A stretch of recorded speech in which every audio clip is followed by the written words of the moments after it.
Price the lord my dear beloved viewers. இன்னைக்கு உலகம் எங்கிலும் ஒரு பதட்டமான சூழ்நிலை. உலகப் போர் எங்க வரப்போகுதோ அப்படி என்ற ஒரு அச்சம். இந்த அச்சத்துக்கு பின்னால 4000 வருஷத்துக்கு முன்பாக வாழ்ந்த ஈராக் என்ற பகுதியில தெய்வ மனிதனாக பிறந்தவன், அவனோட வாழ்க்கையில் நடந்த மாற்றங்கள் தான் காரணம் அப்படின்னு சொன்னா உங்களால நம்ப முடியுதா? இன்றைக்கு இஸ்ரவேலில் வாழும் யூத ஜனர்களும், பாலஸ்தீன், ஈரான், ஈராக்கில் வாழும் இஸ்லாம் ஜனங்களும் அன்னத்தம்பியாக வாழ வேண்டிய ஒரு காலகட்டம். ஆனாலும் கீரியும் பாம்பாக காலகாலமாக சண்டை போட்டுட்டு வராங்க. அந்த காரணங்கள் என்ன? இன்னைக்கு அமெரிக்கா, ஈரான் என்ற ஒரு நாடு அணு ஆயுதம் தயாரிக்கிற ஒரு நாடு. ஸோ பூமிக்கு அடியில நிறைய நியூக்ளியர் பாம் மேனுஃபேக்சர் பண்றாங்க. அது மட்டுமல்ல, எங்களுக்கு ஒரு பொலிட்டிக்கல் த்ரெட் இருக்கு. செவரல் ஹார்ம்டு குரூப்பை ஈரான் மிடில் ஈஸ்டில் இன்டர்னலாக சப்போர்ட் பண்ணுறாங்க. அதாவது காசாவில் உள்ள அமாஸ் ஆகட்டும், லெபனானில் உள்ள ஹிஸ்புல்லா ஆகட்டும், இந்த 2 படையும் எங்களுக்கு ஒரு பெரிய பொலிட்டிக்கல் த்ரெட்டாக இருக்குது. அதனால தான் நாங்கள் அவங்க மேலே வார் நாங்கள் காலமாக பண்ணிருக்கோம் அப்படின்னு அவங்க அலிகேஷன் வச்சாலும், மத ரீதியாக அநேக காரணங்கள் உண்டு. அந்த காரணங்கள் என்ன? இப்படி பல சுவாரஸ்யமான விஷயத்தான் இந்த வீடியோல பார்க்க போறோம். ஸோ வீடியோவை ஸ்கிப் பண்ணாம கடைசி வரைக்கும் பாருங்க. நம்ம சேனல்ல புதுசா பார்க்குற சப்ஸ்கிரைபர் மறக்காம சப்ஸ்கிரைப் பண்ணுங்க. ஏனென்றால் நீங்க பண்ற ஒவ்வொரு சப்ஸ்கிரிப்ஷனும் எனக்கு மிகவும் தேவை. எனக்கு ஒரு பெரிய மோட்டிவேஷனலா இருக்கும் அடுத்தடுத்து வீடியோ போடுறதுக்கு. என்ன சப்ஸ்கிரைப் பண்ணிட்டீங்களா? பெல் ஐக்கனும் மறக்காம கிளிக் பண்ணுங்க. வாங்கோ வீடியோக்குள்ள போகலாம்.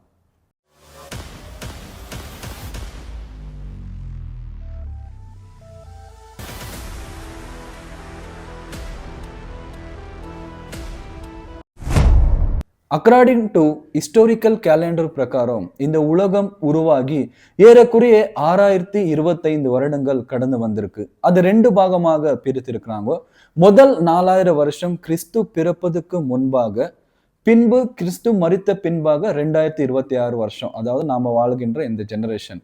ஸோ இந்த 4000 வருஷத்துக்கு முன்பாக 2000 வருஷத்துல ஊர் என்ற தேசத்துல டெரா அப்படி என்ற ஒரு மனிதன் இருந்தான். அவனுக்கு 3 ஆண் பிள்ளைகள் இருந்தாங்க. முதலாவது ஆண் பிள்ளை அப்ரஹாம், 2வது ஆண் பிள்ளை நாகோர், 3வது ஆண் பிள்ளை ஹாரான். இப்படி 3 பிள்ளைகள் இருந்தாங்க. இந்த ஆபிரகாம் ஓட வாழ்க்கையில நடந்த அநேக மாற்றங்கள் தான் இன்றைக்கு நம்ம இந்த வீடியோக்குள்ள பார்க்க போறோம். ஸோ இந்த ஆபிரகாம் குடும்பம் முழுவதும் ஹரான் என்ற ஒரு தேசத்துல குடிபெயர்ந்திருந்தாங்க. அந்த தேசம் இன்றைய காலகட்டத்தில் டர்க்கி அப்படின்னு சொல்லலாம். இந்த ஊர் என்ற தேசம் இன்றைக்கு மாடர்ன் சிட்டியான மெசபோட்டோமியால இருக்கும் ஈராக்கே அன்றைய காலகட்டத்தில் இந்த ஊர் அப்படி என்ற ஒரு நாடாக காணப்பட்டது. ஸோ இவங்க குடும்பத்தோட இந்த டர்க்கி என்ற ஒரு நாட்டுல அவங்க குடிபெயர்ந்து ஏறக்குறைய 70 வருஷ காலம் அங்க வாழ்ந்துட்டு இருந்தாங்க. இந்த ஆபிரகாம் தேவனுக்கு பயந்த, தேவனோட வார்த்தைக்கு கீழ்ப்பட்டு நடக்கும் ஒரு தெய்வ மனிதனாக காணப்பட்டான். சோ அதனால தேவன் அடிக்கடி அப்ரஹாமின் இடத்தில் கனவில் ஆகட்டும், சொப்னத்தில் ஆகட்டும், சோ நேரடியா வந்து அப்ரஹாமனோட பேசுகிறது அநேக விஷயத்த நம்ம பைபிள்ல ஆதியாகமத்துல பார்க்க போறோம். சோ இப்படியாக தேவன் அப்ரஹாமுக்கு ஒரு அழைப்பு விடுகிறார். அந்த அழைப்பு என்னவென்றால், இப்ப இருக்கிற இந்த நாட்டை நீ விட்டு கானான் என்றும் ஒரு தேசத்துக்கு நீ கடந்து போக வேண்டும். அந்த நாடே உனக்கு ஒரு சுதந்திர நாடாக நான் உனக்கு அழைக்கிறேன். அந்த நாடுல நீ உன்னோட சந்ததியை பெருக பண்ணி நீ இப்படியாக வாழலாம் அப்படி என்று தேவனோட வார்த்தைக்கு கீழ்பட்டு இந்த ஆபிரகாம் அந்த இடத்தை விட்டு கானான் என்ற ஒரு இடத்துக்கு வராரு. இந்த கானான் இன்றைய காலகட்டத்தில் பாத்தீங்கன்னா வெஸ்ட் பேங்க் ஆகட்டும், காசா ஆகட்டும், சிரியா ஆகட்டும், இஸ்ரேல் ஆகட்டும், ஜோர்டான் ஆகட்டும், இப்படி எல்லா இடங்களும் சேர்ந்த ஒரே இடம் தான் இந்த கானான். இந்த கானான்ல அப்ரஹாம் இப்படியாக வாழ்ந்து கொண்டிருக்கும் போது அப்ரஹாமுக்கு ரெண்டு விஷயம் ஆண்டவர் இடத்துல, யெகோவா ஆண்டவர் இடத்துல ஒரு ஆசீர்வாதமாக காணப்பட்டது. முதலாவதாக, உனக்கு ஒரு ப்ராமிஸ் லேண்டை நான் கொடுக்குறேன், அந்த இடமே உனக்கு சொந்தமாகும், சொந்த தேசமாகும் அப்படின்னு ஒரு வாக்குத்தத்தம் கொடுத்தார். 2வது, உன்னோட சந்ததியை நான் பெருக பண்ணி வானத்தின் நட்சத்திரம் போலவும் கடல் மணலை போலவும் நான் பெருக பண்ணுவேன் அப்படின்னு 2 வாக்குத்தத்தம் யெகோவா தேவன் அப்ரஹாமுக்கு கொடுத்திருந்தார். இந்த அப்ரஹாம் முதலாவதாக அந்த தேவன் சொன்ன வாக்குத்தத்தம் வாக்குத்தத்தத்தை விசுவாசித்து அந்த வாக்குத்தத்தம் தன்னோட வாழ்க்கையில நிறைவேறுவதற்கோஸ்கரம் காத்து கொண்டிருந்தார். இப்படி காலங்கள் கடந்து போக போக போக ஆபிரகாமுக்கு ஏறக்குறைய 86 வயது ஆச்சு. கிட்டத்தட்ட 86 வயசாச்சு.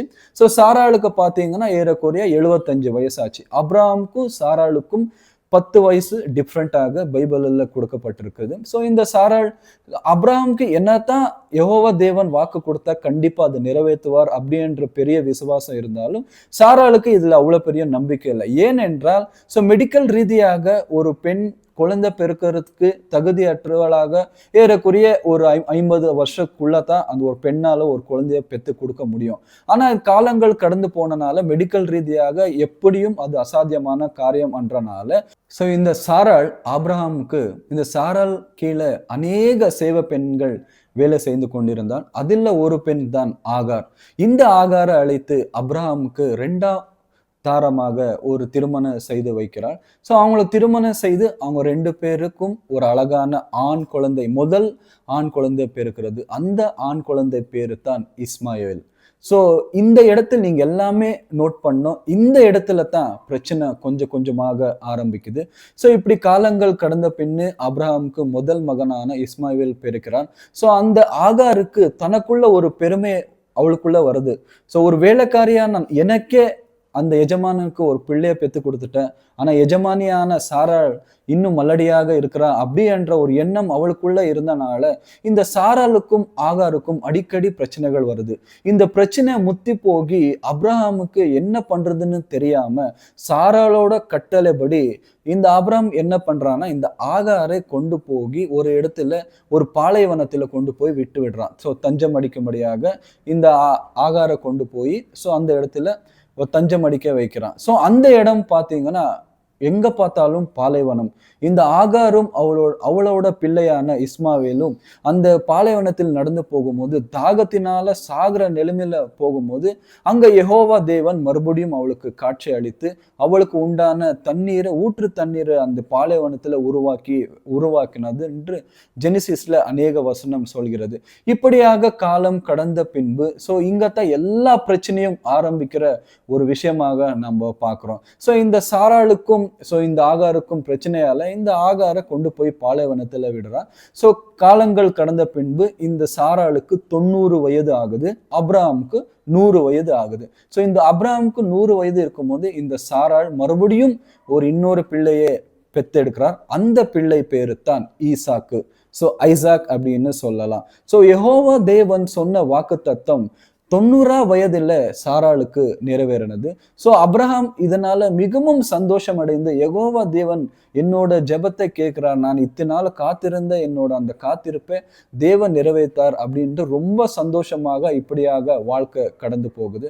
இப்படி கடந்து போகும்போது யெகோவா தேவன் மீண்டும் அப்ரஹாம் இடத்தில் வந்து ஸோ ஒரு டெஸ்ட் வைக்கிறார். அவரோட விசுவாசத்தை பரிசோதிக்க ஒரு டெஸ்ட் வைக்கிறார். அந்த டெஸ்ட் என்னன்னா ஸோ ஜெனிசிஸ் சாப்டர் 21ல நீங்க பார்த்தீங்கன்னா தேவன் அப்ரஹாமுக்கு வெளிப்பட்டு ஸோ உன்னோட ஒரே பேர் குமாரான ஐசாக் அப்படின்னு ஈசாக்கை நீ கொண்டு போய் மோரியா மலை மேல எனக்கு நீ பலி செலுத்துவாயாக அப்படின்னு கட்டளை விடுகிறார். ஆபிரகாம் அந்த கட்டளைக்கு கீழ்பட்டு தன்னோட குமாரனான ஈசாக்கை மோரியா மலை மேல கொண்டு போய் அவனுக்கு தேவையான எல்லா விஷயத்தையும் செய்து ஒரு அவனை என்னன்னா ஜீவ பலியாக அவனை கொலை செய்ய அந்த கத்தி ஓங்கும் போது ஸோ வானத்திலிருந்து ஒரு சத்தம் வருகிறது, அப்ரஹாமனே உன்னோட மகன் மேல நீ கத்தியே நீட்டாது இருப்பையாக அப்படின்னு சொல்லும் போது அவன் அந்த விஷயத்தை பயந்து பார்த்து அப்ரஹாம் அந்த சத்தத்துக்கு கீழ்பட்டு யெகோவா தேவனுக்கு சாஷ்டாங்கமாக குப்பிர விழுந்து கீழே விழுந்தான் அப்படின்னு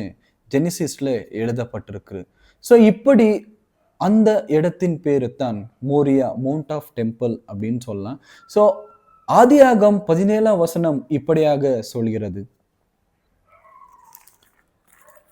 அபிரகாமுக்கும் தேவனுக்கும் ஒரு உடன்படிக்கை இந்த ஆதியாகம் 17ஆம் அதிகாரத்தில் ஸோ எழுதப்பட்டிருக்கு. அந்த வசனம் உங்களுக்காக நான் வாசிக்க போகிறேன்.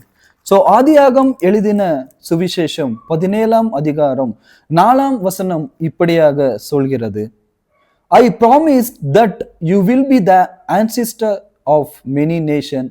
Your name will be longer be Abraham, but Abraham of many nation. I will give you many descendants, and some of them will be kings. You will have so many descendants that they will become nation. So இங்க கொடுக்கப்பட்ட வாக்குத்தத்தன்படி இந்த 17ஆம் அதிகாரத்துல 4ஆம் வசனம் ரொம்ப அழகாக யெகோவா தேவன் அப்ரஹாமோடன ஒரு உடன்படிக்கையான வசனம் இங்க காணப்பட்டிருக்கிறது.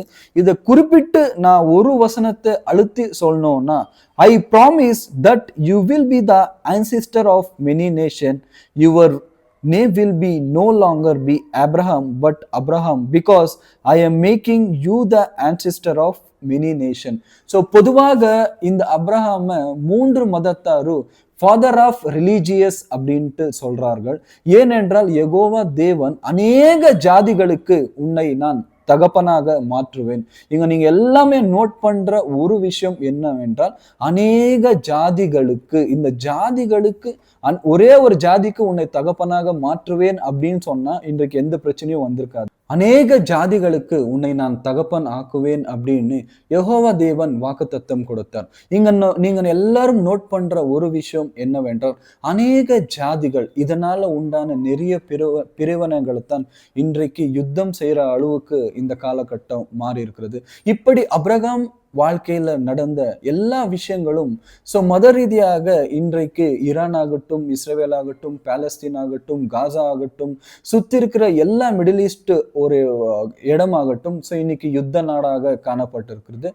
இங்க எல்லா பிரச்சனை நீங்க எல்லாமே நினைக்கலாம், சரி இது அப்ரஹாம் வாழ்க்கையில நடந்த ஒரு குடும்ப பிரச்சனை, இது எப்படி அஜய் 3ஆம் உலக போர் உருவாகிறதுக்கு காரணம் அப்படின்னு நினைக்கலாம். அதைத்தான் நீங்க எல்லாமே இங்க குறிப்பிட்டு நீங்க ரொம்ப கவனமாக கேட்க வேண்டிய ஒரு விஷயம் என்னவென்றால், இப்படி யெகோவா தேவன் அநேக ஜாதிகளுக்கு தகப்பனாக உன்னை மாற்றுவேன் அப்படின்னு சொன்னாரு. பொதுவாக அப்ரஹாம நாம father of many nation, religious father அப்படின்ட்டு 2 மதத்தார் கிளைம் பண்றாங்க. ஒரு மதத்தார் யார் என்றால் இஸ்ரேல் வாழும் யூத ஜனர்கள், இன்னொரு மதத்தார் யார் என்றால் பாலஸ்தீன், ஈரான், ஈராக் இந்த பகுதியில வாழும் இஸ்லாம் நண்பர்கள். இவங்க 2 பேரும் எங்களோட ஃபாதர் ஆஃப் நேஷன் யார் என்றால் அப்ரஹாம். இன்றைக்கு கிறிஸ்தவர்களாகட்டும், இஸ்லாமராகட்டும், யூத ஜனர்களாகட்டும், இவங்க 3 பேருக்கும் தகப்பன் வம்சாவளி அப்படின்னு யாருன்னு பாத்தீங்கன்னா அப்ரஹாம். இந்த அப்ரஹாம் வழியில வந்த எல்லா பிள்ளைகள் தான் உலகம் எங்கிலும் பரவியிருக்கிறார் அப்படின்னு அக்கார்டிங் டு ஆதியாகம் பைபிள் மூலியமாக நம்ம எல்லாமே தெரிஞ்சுக்கலாம். இங்க மொத்த பிரச்சனையும் எங்க ஆரம்பிக்குதுன்னா, இந்த யூத ஜனங்கள் அக்கார்டிங் டு அவங்களோட பைபிள் பாத்தீங்கன்னா டோரா அப்படின்ட்டு ஒரு புனித நூலாக காணப்பட்டிருக்கிறது. கிறிஸ்தவர்களோட புனித நூல் பாத்தீங்கன்னா பைபிளாக காணப்படுகிறது. அதே போல இஸ்லாமோட புனித நூல் பாத்தீங்கன்னா குரான் அப்படின்னு சொல்றாங்க. இந்த பைபிளிலும் இந்த டோரா என்ற புனித நூல்களிலும் இந்த ஆதியாகமத்தில் நடக்கும் இந்த விஷயத்தை அந்த மோரியா மலைக்கு கொண்டு போற ஒரே பேர் குமாரன் பாத்தீங்கன்னா ஈசாக்கு அப்படின்னு ரொம்ப கிளியராக ஆதியாகம் 22 அதிகாரம்ல எழுதப்பட்டிருக்கு. ஆனா இந்த குரான்ல இந்த பேரை குறிப்பிடல. அவங்க கொண்டு போய் சாக்ரிஃபைஸ் பண்ணாங்கோ அப்படின்னு மட்டும்தான் எழுதப்பட்டிருக்கு.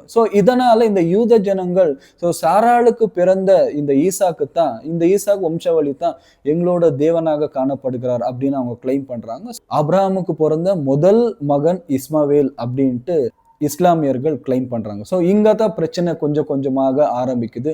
நான் இப்படி நினைக்கலாம், ஒருவேளை ஈசாக்கு முதல் பொண்டாட்டிக்கு பிறந்த மகன், நாங்க தான் ஒரு உயர்ந்த ஸ்தானம் அப்படின்னு யூத ஜனங்கள் அந்த காலகட்டத்துல நினைச்சிருக்கலாம். நீ 2வது பிள்ளை, ஒரு வேலைக்காரிக்கு பிறந்த பிள்ளை தான் இந்த இஸ்மாவேல், அதனால நீங்க தாழ்ந்த ஜாதி அப்படின்னு அவங்களுக்குள்ள அன்னைக்கே ஒரு டிஸ்கிரிமினேஷன் வந்திருக்கலாம். அதனால நிறைய பிரச்சனைகள் உண்டாயிருக்கலாம். காலம் கடந்து அநேக வருடங்கள் கடந்தாலும் நீ பெருசா நான் பெருசா, நான் வணங்கும் தேவன் பெருசா நீ வணங்கும் தேவன் பெருசான்னு இப்படி என்ற ஒரு விஷயத்து 2 பேருக்குள்ள ஒரு கிரட்ஜாக மாறி இன்னைக்கு காலங்கள் கடந்து 2 நாடுகள் யுத்தம் செய்யற அளவுக்கு வளர்ந்து நின்று இருக்கு. இதுல என்ன டிராஜடினா, இஸ்ரேல் வாழும் யூத ஜனங்களாகட்டும், இஸ்லாம் ஜனங்களாகட்டும், கிறிஸ்த ஜனங்களாகட்டும், இவங்க 3 பேரும் வழிபடுற ஒரே கடவுள் யெகோவா தேவன். இஸ்ரவேலர்கள் யோசுவா அப்படின்னு சொல்றார்கள், கிறிஸ்தவர்கள் யெகோவா அப்படின்னு சொல்றார்கள், இஸ்லாமியர்கள் அல்லாஹ் அப்படின்னு சொல்றாங்க. இவங்க 3 பேரு வணங்குகின்ற தேவன் யாருன்னு பாத்தீங்கன்னா ஒரே தேவன்.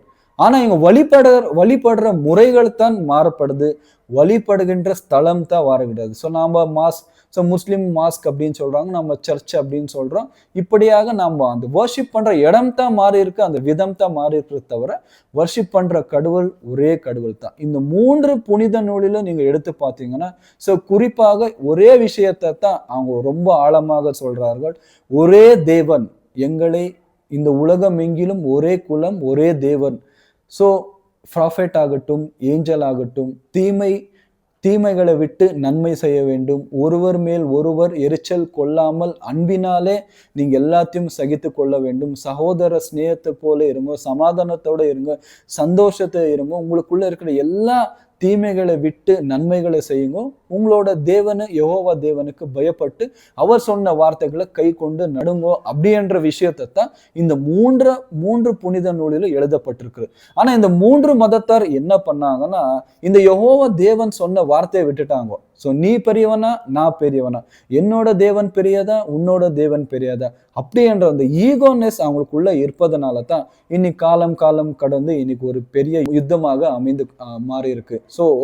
ஸோ இந்த மொத்த விஷயமும் எங்க ஆரம்பிச்சிருக்குதுன்னா, அப்ரஹாம் வாழ்க்கையில ஆரம்பிச்சிருக்கு. மத ரீதியாக அப்ரஹாமுக்கு 2 மனைவிகள். முதலாவது மனைவி பார்த்தீங்கன்னா சாராள், 2ஆம் மனைவி பார்த்தீங்கன்னா ஆகார். இந்த ஆகாருக்கு பிறந்த மகன் தான் இஸ்மாவேல். இந்த இஸ்மாவேல் வழிவந்த வம்சத்தாரத்தான் இன்னைக்கு இஸ்லாம் தர்மத்தில் வாழும் நம்ம முஸ்லிம் நண்பர்கள். ஸோ இந்த சாராளுக்கு பிறந்த ஈசாக்கின் 12 கோத்திரத்தினால் வந்த அந்த வம்சாவளியை தான் இன்றைக்கு நாம யூத ஜனங்கள், நாம இஸ்ரவேல் வாழும் யூத ஜனங்கள் அப்படின்னு சொல்றோம். இந்த ஈசாக்குக்கு ஒரு ஆண் மகன் பிறக்கிறான். அவனோட பேரு பார்த்தீங்கன்னா யாக்கோபு பின்பு இஸ்ரவேல் அப்படி என்று யாக்கோபுக்கு இன்னொரு பேர் இருக்கு. அந்த வழியா வந்த எல்லா ஜனங்களை நாம இன்றைக்கு இஸ்ரவேல் ஜனம் அப்படி என்றோம், யூத ஜனம் அப்படி என்றோம். ஒரே தகப்பத்தான்.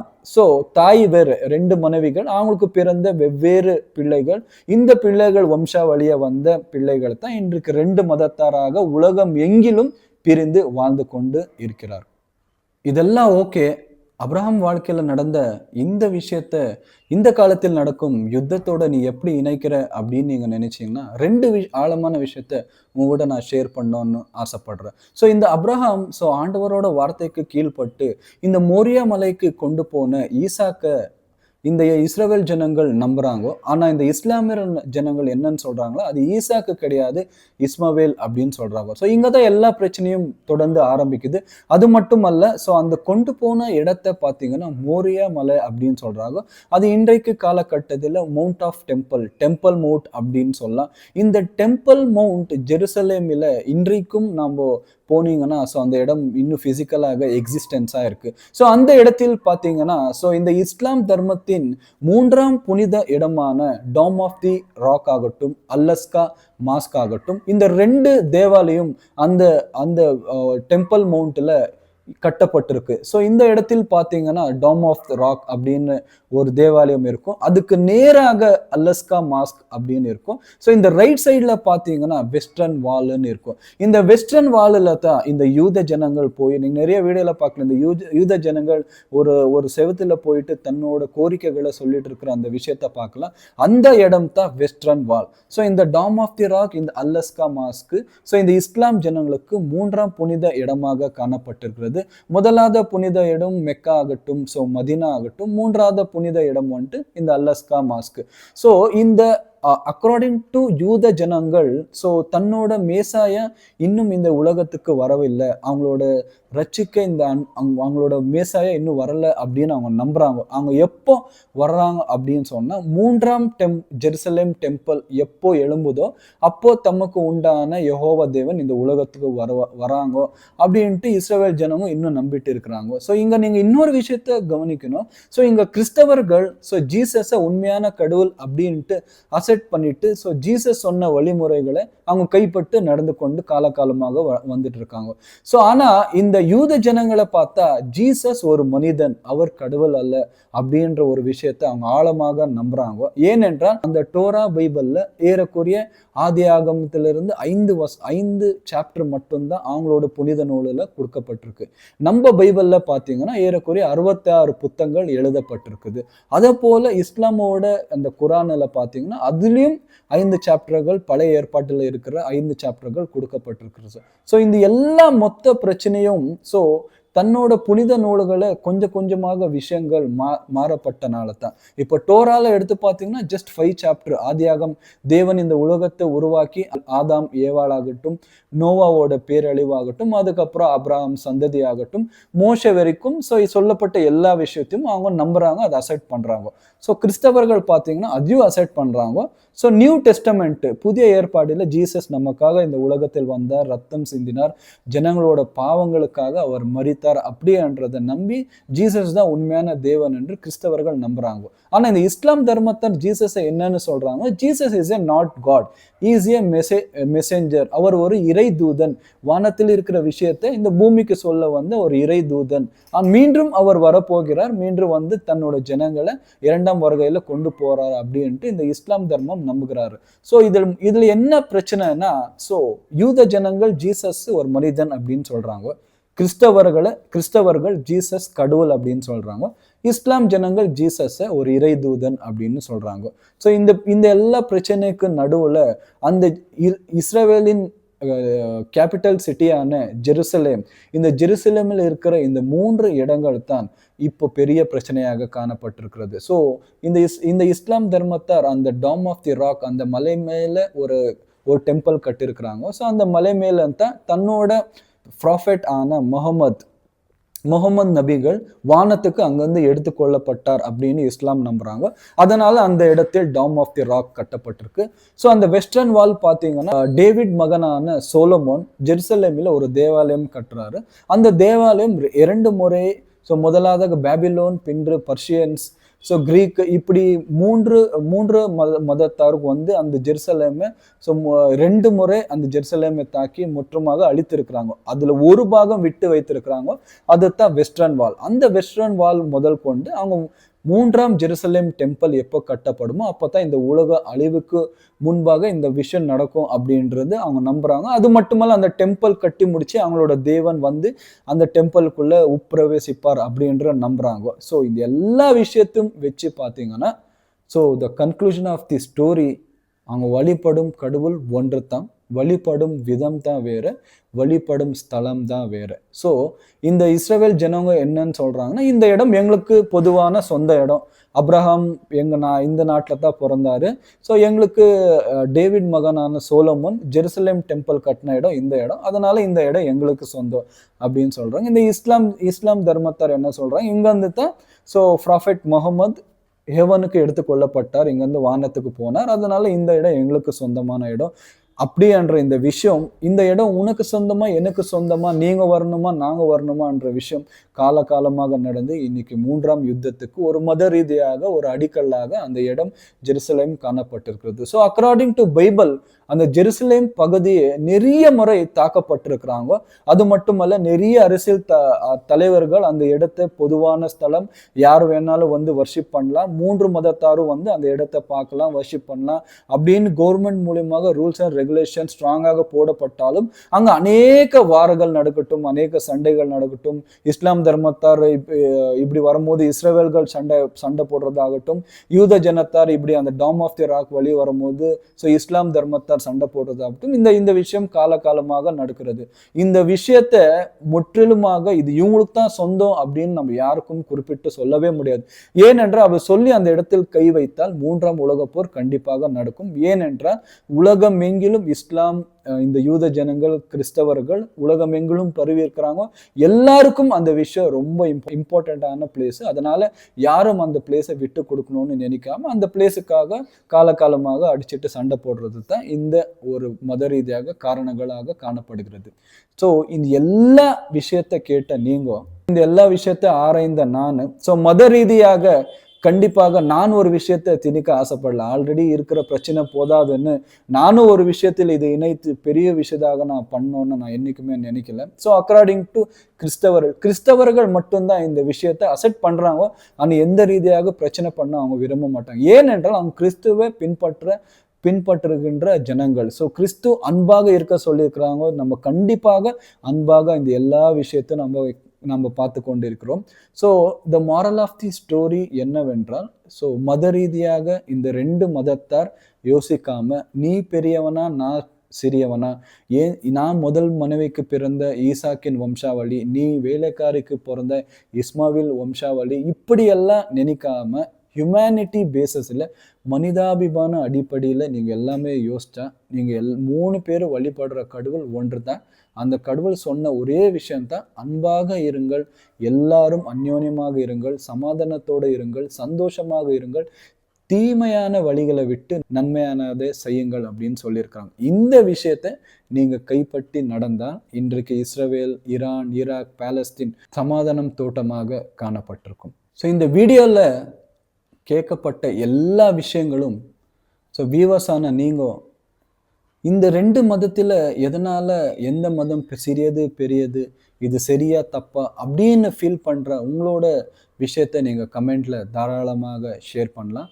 ஸோ மத ரீதியாக அல்ல, மனிதாபிமான அடிப்படையில் இந்த 2 மதத்தார் யோசிச்சா கண்டிப்பாக இன்னைக்கு அங்கே ஒரு சமாதானம் இருக்கும். அதைத்தான் பைபிளில் ஒரு வசனம் சொல்லியிருக்கிறது, இஸ்ரவேல் சமாதானக்காக நீங்கள் எல்லாமும் ஜெபித்து கொள்ளுங்கள். ஏனென்றால் இஸ்ரவேலில் காலகாலமாக இந்த சண்டைகள், யுத்தங்கள் தொடர்ந்து வந்து கொண்டிருக்கிறது. அந்த இஸ்ரவேலில் இன்னைக்கு வரைக்கும் சமாதானன்ற ஒரு விஷயம் கிடையவே கிடையாது.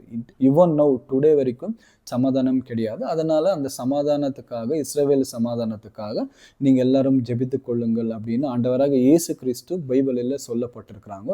ஸோ இதை பத்தி நீங்க என்ன நினைக்கிறீங்கோ அப்படின்றது ஸோ நீங்க தாராளமாக கமெண்ட்ல ஷேர் பண்ணலாம். ஸோ இந்த வீடியோ பார்த்து கொண்டிருக்கிற என்னோட நண்பர்கள், ஸோ இஸ்லாம் நண்பர்களாகட்டும், ஸோ யூத நண்பர்களாகட்டும், முடிந்த அளவுக்கும் ஸோ இது ஒரு மதத்தின் பிரச்சனை பெரிதாக உருவாக்காம அடுத்து வர ஜென்ரேஷனுக்கு ஸோ அந்த மதத்தோட திணிப்பை நம்ம போடாதபடிக்கு நம்ம எல்லாரும் மனிதாபிமான அடிப்படையில் நம்ம எல்லாரும் அன்பாக இருக்கணும், சமாதான சந்தோஷத்தோட இருக்கணும். இதைத்தான் யெகோவா தேவனும் விரும்புவார். ஸோ கண்டிப்பாக உங்களோட ஃப்ரெண்ட்ஸ், ஃபேமிலி இவங்க எல்லாருக்கும் இந்த விஷயத்தை ஷேர் பண்ணி, ஸோ எதனால இந்த யுத்தங்கள் நடந்து கொண்டு இருக்கிறது, அதுக்கு மூல காரணம் என்ன அப்படின்ற தெரிந்து கொள்ளுகிற உங்க ஃப்ரெண்ட்ஸுக்கு இந்த வீடியோவை ஷேர் பண்ணுங்க. கர்த்தருக்கு சித்தமானால் உங்க எல்லாரையும் இன்னொரு வீடியோல சந்திக்கிறேன். சைனிங் ஆஃப் சாம். பாய்.